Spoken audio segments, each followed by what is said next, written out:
What do you think of, if you can run through some of those guys and, what you think of them so far? Yeah, so this is, we've obviously exited the fall scouting cycle and bowl season. And so the Senior Bowl is really the first time that we get to take a lot of the top prospects, put them in a controlled environment, and really quite honestly see how they do, see how they adjust, and see how they compete against other top players in the country. So it's a very valuable exposure for us because really we can control the setting. And it's just going to be another piece in the kind of year-long evaluation cycle for us as we enter February. How good of a grasp do you have on guys already, though? I mean, you guys have a book on everybody right now, So right? I would definitely say just with the fall scouting process, it sets a pretty good foundation, as we enter the off season. Now, certainly we don't have, any kind of final opinions or final recommendations at this point. But we do have a pretty good foundation coming out of the fall football season. So, How much do events like this, and then of course the combine, especially, that's when you get to see some of the top guys. How can that change what you maybe saw on the field? yeah, so it really depends on the player. So in this setting, let's say you get to the Senior Bowl and maybe you have a small school player where he's performed at a very high level at his level of competition, and you think that he has the traits or physical tools to be a productive player in the NFL. This is a really great setting for us to be able to kind of calibrate his performance against maybe your SEC competition or players that he would be unlikely to face at his level of competition. For other guys who maybe are a little bit more established or coming out of bigger schools, it may be a little bit of I guess a touch-up process, if you will, where you can put them in a situation that you didn't see when they were maybe it's Demaryius Thomas coming out of Georgia Tech, where you don't see him run NFL routes, or maybe it's a tight end coming out of a run-heavy offense, where you get to put them in more passing situations. But it really depends on the player, and it's just a small piece of the evaluation. What specifically has changed with you guys controlling the environment? So the biggest thing is you get to see these players interact with your staff much earlier in the process than you normally would, and secondly, speaking your language, so to speak, and using your terminology in running your offense and defensive system. Usually that's a little bit more of a projection throughout the spring when you go and work them out at pro days or have private workouts, and you don't really see it in earnest until they're in your building during rookie minicamp in May. So to have that opportunity, 4 or 5 months early, it's an incredible advantage for us. Do you think that there is a franchise quarterback in this bunch of, the top three guys that we always mention, of course, Watson, Trubisky, and Kaiser? Is there a franchise quarterback there? What I would tell you, Mary Kay, is we're still going through the entire evaluation process. All of that's yet to be determined. Obviously, we'll do a lot of work on all the prospects in this class, but ultimately it's too early to make any type of formal declaration. So, Could you give us a snapshot of your evaluation of Myles Garrett? Of course, you have to form your opinions as we go, but you've seen the tape. What do you see in him? Ultimately, I certainly appreciate the question. Probably not a topic that I'm going to go into too much detail with, but obviously very productive college player. Has had a lot of success at Texas A&M and the SEC, and we'll kind of see where everything shakes out as we go through the rest of the process. How much do you value? So, like with a guy like Myles, and this isn't about Myles specifically, but some of the things that people have said is maybe against SEC competition this year, he didn't put up the numbers he put up against non-conference. So, when you look at level of competition for a guy, do you have to differentiate based on who he's playing?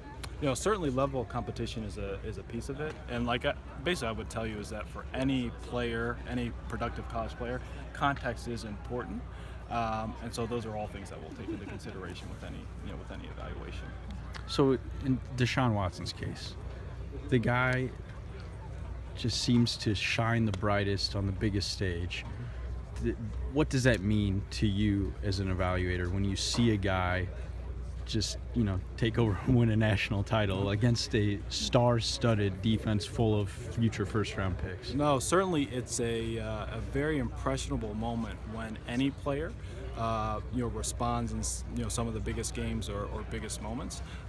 Ultimately, it is just a piece of the total body of work for the prospect.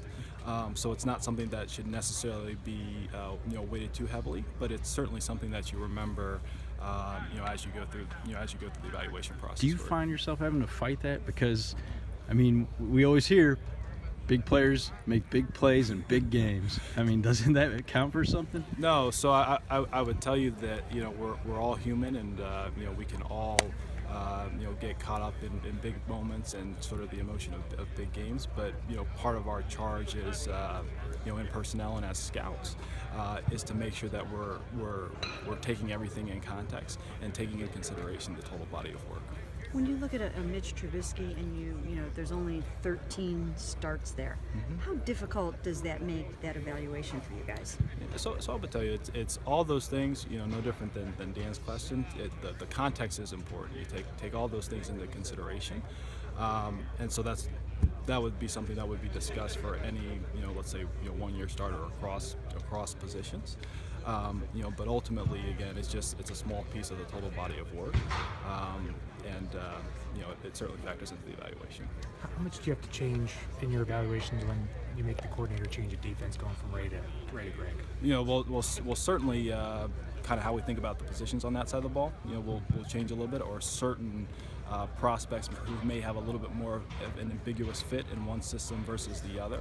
But there is a lot of carryover across defensive systems, and especially nowadays where so much of the game is played in sub or nickel or dime, the lines between maybe like your formal 3-4s or 4-3s are a lot more blurred.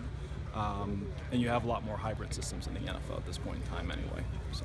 Andrew, when you look at some of the, Hugh has been very vocal over even just the last couple days saying, I've got to get a quarterback on this team. That's my job. That's what I've got to do here. And a lot of your background was in pro scouting too. So when you look at quarterbacks, that might become available, veteran guys, what are you seeing out there in terms of the talent that might be available to you? What I'll tell you, at the quarterback position, that's a position that we'll look at every year. It's just too important. In the NFL, it's too important to our team, and it's a position group that we're going to look to invest in every single season. And whether that's with internal options, whether it's through veteran options, whether it's through the draft. Ultimately, we're gonna explore and make sure that that's as deep of a position group as we can make it. Every year that we're here. When you look at the quarterbacks, and DeShone Kizer's one of them, in his case, I think that people look at him and say he's the prototype, but he didn't win many games. And we heard Hugh Jackson say this past season that's the quarterback's job to win games, to elevate the team around him. Some people say, well, wins isn't a quarterback stat. How do you view it when you're looking at college prospects at quarterback? If they're not from a winning program, can they still be a winner in the NFL? Well, ultimately, I'll tell you is that again, context is going to be important for any prospect across any position. And while quarterback certainly is has a huge impact in a team's ability to win games, but I think it's also one of those positions where there's probably not a more interdependent position on the field than quarterback, but that we look at maybe publicly as if it's completely independent. No doubt it has a huge impact in terms of a team's success, and that's incredibly important. But the proper contact does have to be taken into consideration. Looking at the class you drafted last year, it seemed like you guys valued production in college. I'm thinking like Jordan Payton, for example, Carl Nassib, guys that put up numbers in college. Does that matter? No, I would tell you what. Ultimately, you want productive college football players. Because ultimately they usually end up being productive pros as well. Now that's not. That's not the only qualifier. Sometimes you do get in a situation where you have good college football players that don't project as successfully in the NFL. But certainly you want high performers. That's certainly the place that you at least want to start. Does anything change for you guys with the position you're in the draft, having 5 of the top 65 picks? It's not a common place to be in how you guys evaluate certain players. No, so like when we go out, that's a good question, Andrew, because I think one of the biggest misconceptions about scouting is that, okay, hey, look, based on your particular positioning, that may modify the actual process in a given year. But ultimately, when you go out as a personnel department or as a scouting staff, you're going to actually scout the country as if you have a blank roster, as if you're an expansion team before you've even gone to the expansion draft. Like ultimately, you want to go into the year as if it's as if you're kind of need agnostic, if you will, and ultimately, like, our job is to set a menu, so to speak, for the spring, and then ultimately, as we make the decisions, as we get to the end of the draft process, that's when the other components will come into consideration. Do you think there will be much interest in that number 1 overall pick? You know what? I wish I had a crystal ball and could say. Way too early to predict that at this point. Really, kind of honestly, way too early to think about that at this point. But only time will tell. Andrew, we've asked you about a lot of high-profile guys who are juniors. There's one who sticks out, who's a senior, Jonathan Allen. When a guy has such high production for 4 seasons, does that give you a little kind of advantage when you're evaluating him and make him possibly considered a safer bet? I would say that probably for any collegiate player that's produced at a high level for multiple years, it certainly doesn't hurt the case,